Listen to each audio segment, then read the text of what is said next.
વાત કરીશું ગીર સોમનાથથી। ગીર સોમનાથના કોડીનાર તાલુકામાં સિંચાઈ વિભાગ દ્વારા હાથ ધરવામાં આવેલી 45 કિલોમીટર લાંબી કેનાલની સફાઈ હાલમાં ચર્ચાનો વિષય બની ગઈ છે। આ માટે 15 લાખ રૂપિયાનું ટેન્ડર મંજૂર કરવામાં આવ્યું છે અને આ કેનાલ 16 ગામોના 1200 હેક્ટર ખેતી લાયક જમીન માટે પાણી પૂરું પાડે છે। પરંતુ ખેડૂતોનો આક્ષેપ છે કે નિમણૂક કરાયેલી બિલ્ડિંગ એન્ડ કન્સ્ટ્રક્શન એજન્સી માત્ર નામ માટે જ સફાઈ કરી રહી છે અને અંદરના કાદવ, જાડી અને કચરો દૂર કરવામાં આવ્યો નથી। ખેડૂતોએ ટેન્ડરની રકમના દુરુપયોગ અને અધિકારીઓની નિષ્ક્રિયતા અંગે અસંતોષ વ્યક્ત કર્યો છે। જો હાલની સ્થિતિ આવી જ રહી તો આવનારી સિંચાઈ સિઝનમાં પાણીની યોગ્ય વહેંચણી પર ગંભીર અસર થવાની ભીતિ જોવા મળી રહી છે। જગતિયા માઇનર કેનાલ છે।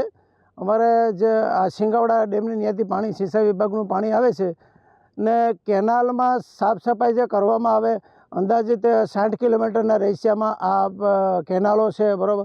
તો એનો 30 લાખ જેવું સરકાર દ્વારા બજેટ જાહેર કરવામાં આવ્યું છે।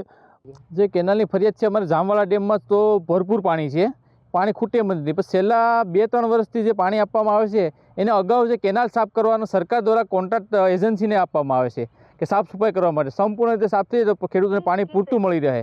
તો એ પાણી સાફ સફાઈ માટે છે એજન્સીઓ દ્વારા અને કોન્ટ્રાક્ટ દ્વારા છે એ સંપૂર્ણ રીતે સાફ કરવામાં આવતી નથી। કેનાલ જે આ સિમેન્ટની નથી બની ત્યારે ત્યાંય પાણી એસતું નહીં, કોઈની ખેતીમાં પાણી જતું નહીં।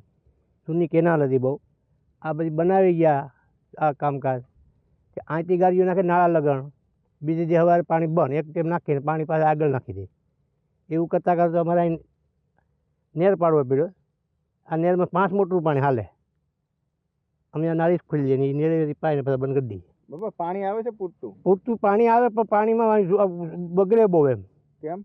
આડું બધી હલવાઈ જાય એ બી ખેડૂત પાસે કઢવે, પગજું અહીંયા આવીને કે લવ લઉં છે લવ લઉં પછી પગજું પાસે જવું ખેડૂત સાફ નથી થતી નહીં। સાફ આ રીતની કરી જ થાય, બીજું કંઈ નહીં।